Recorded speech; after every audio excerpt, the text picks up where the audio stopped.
എന്താണ് ആ ഭീഷണി എന്ന് ചോദിച്ചാൽ, ഇന്ത്യൻ സർക്കാരിനെ അട്ടിമറിക്കാനായി പാകിസ്ഥാൻ, ചൈന, അമേരിക്ക, ബ്രിട്ടൻ എന്നീ രാജ്യങ്ങളുടെ ചാരന്മാർ പല നീക്കങ്ങൾ നടത്തുന്നു എന്നുള്ളതാണ്. സമൂഹ മാധ്യമങ്ങളിൽ കഴിഞ്ഞ കുറച്ച് ദിവസങ്ങളായി പ്രചരിക്കുന്ന ചില സംശയങ്ങളാണ്, അഭ്യൂഹങ്ങളാണ്, പ്രചരണങ്ങളാണ് ഇതൊക്കെ തന്നെ. കാരണം ഇത് കൂടുതൽ ഊട്ടിയുറപ്പിക്കുന്ന ചില സംഭവങ്ങൾ കൂടി ഉണ്ടായിരുന്നു. നേപ്പാളിൽ എന്താണ് പാക് ചൈനീസ് ചാരന്മാർ ചെയ്യുന്നത്? CIA, ISI, MI6 എന്നീ ഏജന്റുമാർ ഇതിന് പിന്നിലുണ്ടോ? അമേരിക്കയുടെ CIAയും പാകിസ്ഥാൻ്റെ ISIയും ബ്രിട്ടന്റെ MI6ഉം ചേർന്നുകൊണ്ട് ഒരു ഗൂഢപദ്ധതി തയ്യാറാക്കുന്നു. നേപ്പാളിലെ തന്നെ ചാര ശൃംഖല പരിശോധിച്ചാൽ അത് മനസ്സിലാകും എന്നാണ് പറയുന്നത്. ഇതിന് പിന്നിൽ ഒരു പഴയ കഥ കൂടി ഓർമ്മിക്കേണ്ടതുണ്ട്. അതായത് ഇന്ത്യ എങ്ങനെ ആണവശക്തിയായി മാറി എന്നുള്ളത്.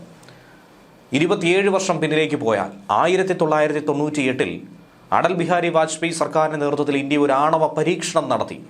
ഒരു കുഞ്ഞു പോലും അറിയാതെ, അമേരിക്കയ്ക്ക് ഒരു സൂചന പോലും കിട്ടിയിരുന്നില്ല. അമേരിക്ക അറിയാതെ അന്ന് ലോകത്ത് ഒരു ഈച്ച പോലും പറക്കില്ല എന്നിരിക്കെ എങ്ങനെയാണ് ഇന്ത്യ അത് സാധ്യമാക്കിയത്? ഒരു ഗംഭീര മാർഗം തന്നെയായിരുന്നു ഇന്ത്യ അന്ന് അവലംബിച്ചത്. ഇതേക്കുറിച്ച് യാതൊരു വിവരവും അമേരിക്കയ്ക്ക് കിട്ടാത്തതിനെ തുടർന്ന് അമേരിക്ക CIA ഏജന്റുമാർക്കെതിരെ വലിയ തോതിൽ തന്നെ ഫയർ ചെയ്യുകയുണ്ടായിരുന്നു. അവരെ പ്രതിരോധത്തിലാക്കിയിരുന്നു. അവർക്ക് കൂടുതൽ പണി നൽകിയിരുന്നു. അവരോട് പറഞ്ഞിട്ടുണ്ട്, ഇനി മേലാൽ ഇത്തരത്തിലൊരു വിഷയം ലോകത്തെങ്ങും തന്നെ ആവർത്തിക്കരുത്, പ്രത്യേകിച്ച് ഇന്ത്യയിൽ. ലോകമെമ്പാടുമുള്ള ചാരന്മാരുടെ മുഴുവൻ ശൃംഖലയും വളരെ ആഴമേറിയതും അപകടകരമായിട്ടുള്ള രീതിയിലുമാണ്. അന്ന് ഇന്ത്യ ഏറ്റവും പിന്നിൽ നിൽക്കുന്ന ഒരു സാഹചര്യവും. ഒരു രാജ്യത്തിൻ്റെ ഏറ്റവും വലിയ രഹസ്യങ്ങൾ പോലും ഒരു പക്ഷേ നിമിഷ നേരം കൊണ്ട് ചോർന്നു പോയേക്കാം. ഇന്ത്യയെ ചാരപ്പണി ചെയ്യാനുള്ള ഒരു ഘട്ടമായി പാകിസ്ഥാൻ്റെ ISIയും അമേരിക്കയുടെ CIAയും ഇന്ത്യൻ ഉപഭൂഖണ്ഡത്തിൽ തങ്ങളുടെ പോലീസുകാരെ പോലും വിന്യസിച്ചിട്ടുണ്ട്. നമുക്കിടയിൽ തന്നെ നമ്മൾ പോലും അറിയാതെ നമ്മളോടൊപ്പം അത്തരത്തിലുള്ള നിരവധി ചാരന്മാരുണ്ട്. ഏറ്റവും പ്രധാനമായി ഇന്ത്യയെ ചാരപ്പണി ചെയ്യാൻ ശ്രമിക്കുന്ന രഹസ്യ ഏജന്റുമാരുടെ കേന്ദ്രമായി പാകിസ്ഥാനും നേപ്പാളും ഒക്കെ തന്നെ മാറിക്കൊണ്ടിരിക്കുകയായിരുന്നു. ഒടുവിൽ ബംഗ്ലാദേശും. അങ്ങനെയുള്ള റിപ്പോർട്ട് കൃത്യമായി തന്നെ ഇന്ത്യക്ക് ലഭിച്ചിട്ടുണ്ടായിരുന്നു. ഇന്ത്യൻ രഹസ്യാന്വേഷണ ഏജൻസി ഇതിനെയൊക്കെ കൃത്യമായി വിലയിരുത്തുന്നുണ്ടായിരുന്നു, ജാഗ്രതയോടെ സസൂക്ഷ്മം നിരീക്ഷിക്കുന്നുണ്ടായിരുന്നു. നേപ്പാളിനെ എന്തുകൊണ്ട് ഇവർ ലക്ഷ്യം വയ്ക്കുന്നു? നേപ്പാളിൽ ഇങ്ങനെ ഒരു വിഷയം ഉണ്ടാകാനായി തിരികൊളുത്തിയിരിക്കുന്നത്, ഒരു വെടിയുണ്ട പോലും പായിക്കാതെ എങ്ങനെയാണ് 3 ദിവസം കൊണ്ട് പാശ്ചാത്യ ശക്തികൾ നേപ്പാളിനെ അട്ടിമറിച്ചത് എന്നുള്ളതിൻ്റെ വ്യക്തമായ ധാരണ കൂടിയുണ്ട്. ഇന്ത്യക്കും ചൈനയ്ക്കും ഇടയിൽ സ്ഥിതി ചെയ്യുന്ന നേപ്പാൾ ഒരു തന്ത്രപ്രധാനമായ സ്ഥാനം തന്നെയാണ് അലങ്കരിക്കുന്നത്. ആഗോള രഹസ്യാന്വേഷണത്തിനും രഹസ്യ പ്രവർത്തനങ്ങൾക്കും വേണ്ടിയുള്ള ഒരു വിചിത്ര സ്ഥലമായി ഇത് മാറുന്നുണ്ട്. കള്ളപ്പണം വെളുപ്പിക്കൽ, കള്ളക്കടത്ത്, വ്യാജ കറൻസി വിതരണം തുടങ്ങി ഒട്ടും തന്നെ സ്വരച്ചേർച്ചയില്ലാത്ത പലവിധ വിഷയങ്ങൾ. ഇന്ത്യയിലേക്ക് ഒഴുകിയെത്തിരുന്ന കള്ളപ്പണങ്ങളുടെ ഒരു ഹബ്ബായി നേപ്പാൾ ഒരു കാലഘട്ടത്തിൽ മാറിയിട്ടുണ്ടായിരുന്നു. നേപ്പാളിനെ തടയാനായി ഇന്ത്യക്ക് ചില പരിമിതികളും ഉണ്ടായിരുന്നു. ഒരുപക്ഷെ അങ്ങനെ ഒരു അട്ടിമറി അവർ അവിടെ നടത്തിയതിൽ ഒരു ഗുണഫലം ഇന്ത്യക്ക് ലഭിക്കുന്നു എന്നുള്ളത് ശരിയാണ്. അങ്ങനെ ഒട്ടും തന്നെ രസകരമല്ലാത്ത പലവിധ സംരംഭങ്ങളും അവർ നടത്തിപ്പോന്നിരുന്നു.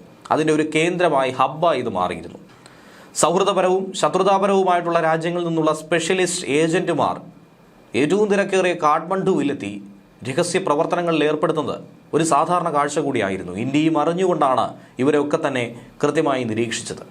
മറ്റൊരു രാജ്യത്ത് കടന്നുകൂടി അവരുടെ സുരക്ഷാ വിഷയങ്ങളിലൊന്നും ഇടപെടാൻ ഇന്ത്യക്ക് സാധിക്കില്ല.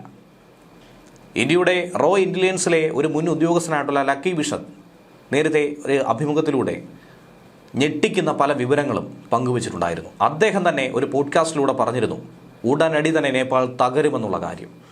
പാകിസ്ഥാനേക്കാളും ചൈനയെക്കാളും ഇന്ത്യക്ക് ഏറ്റവും വലിയ ഭീഷണി നിലവിൽ നേപ്പാളാണ്. ഇതേറെ രസകരമായി പലർക്കും തോന്നുമെങ്കിലും ഇതിൽ പലവിധ വിഷയങ്ങളുണ്ട്. കാരണം നേപ്പാളിലാണ് ആഗോള രഹസ്യാന്വേഷണ ഏജൻസികളിൽ നിന്നുള്ള പലവിധ ചാരന്മാരെ വിന്യസിച്ചിട്ടുള്ളത്. വളരെ എളുപ്പത്തിൽ ഇന്ത്യയെ ചോർത്തിയെടുക്കാനും നിരീക്ഷിക്കാനും കഴിയുന്ന ഒരു സുരക്ഷിത താവളമായിരുന്നു നേപ്പാൾ. രാജ്യത്തെ ശരിക്കും അമ്പരപ്പിക്കുന്ന ഒരു വസ്തുത കൂടിയാണിതെന്നും അദ്ദേഹം പറയുന്നു. അതുകൊണ്ട് തന്നെ അവർ തദ്ദേശീയരെക്കാൾ കൂടുതലാണെന്ന് പോലും ഒരുപക്ഷെ സംശയിക്കേണ്ടിയിരിക്കുന്നു. 2000 ഫെബ്രുവരിയിൽ പാർലമെന്റിൽ നടത്തിയ ഒരു പ്രസംഗത്തിൽ മുൻ വിദേശകാര്യമന്ത്രി ജസ്വന്ത് സിംഗ് അടൽ ബിഹാരി വാജ്പേയി സർക്കാർ പാകിസ്ഥാന്റെ രഹസ്യ ഏജൻസികളായിട്ടുള്ള ഇന്റർ സർവീസസ് ഇന്റലിജൻസിനെ കുറിച്ച് അറിയുകയും വളരെയധികം ആശങ്കാകുലരാണെന്നുള്ള മുന്നറിയിപ്പ് അന്നേ നൽകിയിരുന്നു. 25 വർഷങ്ങൾക്ക് മുന്നേ ഇന്ത്യയെ അസ്ഥിരപ്പെടുത്താനായി നേപ്പാളിലും ബംഗ്ലാദേശിലും അവർ അപകടകരമായ പല കൃത്രിമത്വം നടത്തിയെന്ന് അന്ന് റിപ്പോർട്ടിൽ അദ്ദേഹം ഊന്നി പറഞ്ഞിരുന്നു. അതൊക്കെ തന്നെ ഈ ഘട്ടത്തിൽ അറിയാതെ സ്മരിച്ചു പോവുകയാണ്. അതിനെ ഒന്നുകൂടി വായിച്ചെടുക്കുകയാണ്. രാഷ്ട്രീയമായിട്ടാണെങ്കിലും ഒരു ജനാധിപത്യ സർക്കാർ അവിടെ ഉണ്ടാകില്ല. ഇമ്രാൻഖാൻ സർക്കാരിനെ അട്ടിമറിക്കുന്നത് ഒരു സാധാരണ പാകിസ്ഥാൻ ജനതയ്ക്ക് വലിയ ഗുണം ചെയ്യുമെന്ന് അന്ന് പ്രതീക്ഷിച്ചെങ്കിൽ പോലും ഒരുവിധ ഗുണം ചെയ്തിട്ടില്ല എന്ന് മാത്രമല്ല, കൂടുതൽ നഷ്ടങ്ങളിലേക്കാണ് കൊണ്ടുപോയത്. അവരുടെ സമ്പദ് വ്യവസ്ഥ തകർച്ചയിലേക്ക് കൂപ്പുകുത്തി. ഇന്നും പാകിസ്ഥാൻ മുന്നോട്ട് ഓടുന്നത് IMFന്റെ വായ്പാ സഹായത്തിലാണ്. പാകിസ്ഥാൻ ശ്വസിക്കുന്നത് വിദേശ രാജ്യങ്ങളെ ആശ്രയിച്ചാണ്. ബലൂചികളായിരുന്നാലും പഷ്തൂണുകളായിരുന്നാലും PTIയുടെ പിന്തുണക്കാരായിരുന്നാലും സൈന്യം ഇപ്പോഴും സ്വന്തം സിവിലിയന്മാരെ തന്നെ കൂട്ടക്കുരുതി നടത്തുന്നതും ആക്രമിക്കുന്നതും അടിച്ചമർത്തുന്നതുമായിട്ടുള്ള കാഴ്ച ഒരു സ്ഥിരം കാഴ്ചയാണ്. ഈ ഘട്ടത്തിലാണ് ഇനി അടുത്തതായി പ്രക്ഷോഭം നടക്കുന്നത് മറ്റെങ്ങുമല്ല, ഇന്ത്യയിലായിരിക്കുമെന്ന് ചിലർ പ്രവചിക്കുന്നത്. സോഷ്യൽ മീഡിയയിലൂടെയാണ് ഈ അന്ധൻ പ്രവചനങ്ങൾ പുറത്തു വരുന്നത്. കൃത്യമായിട്ടുള്ള ജിയോ പൊളിറ്റിക്കൽ സാഹചര്യങ്ങളെ വിലയിരുത്താത്തതും മനസ്സിലാക്കാത്തതുമായിട്ടുള്ള ആളുകൾ തന്നെയാണ് മണ്ടൻ ചിന്താഗതി ഫോർമുല മുന്നോട്ട് വയ്ക്കുന്നത്. അതുകൊണ്ട് തന്നെയാണ് ആമുഖത്തിൽ ഇന്ത്യ ഇന്ന് എവിടെ നിൽക്കുന്നു എന്ന് പറഞ്ഞത്. ഇന്ത്യയിൽ സുശക്തമായ ഒരു ജനാധിപത്യ സംവിധാനമുണ്ട്, ഭരണകൂടമുണ്ട്, ഭരണഘടനയെ സംരക്ഷിക്കുന്നുണ്ട്. ആരെങ്കിലും ഇങ്ങോട്ട് ചൊറിഞ്ഞാൽ ഇരട്ടിയായി തിരിച്ചു കൊടുക്കുമെന്ന സൂചന ഓപ്പറേഷൻ സിന്ദൂറിലൂടെ അടക്കം ഈ അടുത്ത കാലത്ത് ഇന്ത്യ നൽകുന്നുണ്ട്. വളരെ ശക്തമായ ഒരു പ്രതിരോധ സേന ഇന്ത്യയെ കാത്തു സൂക്ഷിക്കുന്നുണ്ട്. സൈനിക അട്ടിമറിയൊന്നും ഇന്ത്യക്ക് മേൽ പറഞ്ഞാലും ഭയപ്പെടുത്തേണ്ടതില്ല. സൈന്യം തന്നെ രാജ്യം മുന്നിൽ, രാജ്യം കഴിഞ്ഞേ ഉള്ളൂ മറ്റെന്തും എന്ന തീരുമാനത്തിൽ അടിയുറച്ച് വിശ്വസിക്കുന്നവരാണ്. അധികാരമോഹികളല്ല. കഴിഞ്ഞ ദശാബ്ദങ്ങളെ അപേക്ഷിച്ച് അഴിമതിയുടെ തോത് വളരെ വലിയ തോതിൽ കുറച്ചു കൊണ്ടുവന്ന് ഇന്ത്യയിൽ ഒരു സാമ്പത്തിക ഭദ്രതയും വികസനത്തിന്റെ പാതയിലേക്കും കുതിക്കാനായിട്ടുള്ള നീക്കങ്ങൾക്ക് ചുവടുവയ്പുണ്ടാക്കി. നമുക്ക് വ്യക്തമായ ദീർഘവീക്ഷണമുണ്ട്, ദീർഘവീക്ഷണമുള്ള നേതാക്കളുണ്ട്. ഏറെക്കുറെ ഇന്ത്യ മുന്നോട്ട് കുതിക്കുന്നതിൻ്റെ കാഴ്ച ഏവർക്കും കണ്ണുകടി ഉണ്ടാക്കുന്നു. ആരുടെയും കുത്തിത്തിരിപ്പോ വികലമായ ചിന്താഗതികളോ പ്രചാരണങ്ങളോ കുപ്രചരണങ്ങളോ ഒന്നും തന്നെ ഇന്ത്യയിൽ ഉണ്ടാകില്ല. പഹൽഗാം ഭീകരാക്രമണത്തിലൂടെ പാകിസ്ഥാനേക്കാളേറെ മറ്റു ചില രാഷ്ട്രങ്ങൾ ആഗ്രഹിച്ചതും അതുതന്നെയായിരുന്നു. ഒരു വർഗീയ ചേരിതിരിവ് ഉണ്ടാകുമെന്നും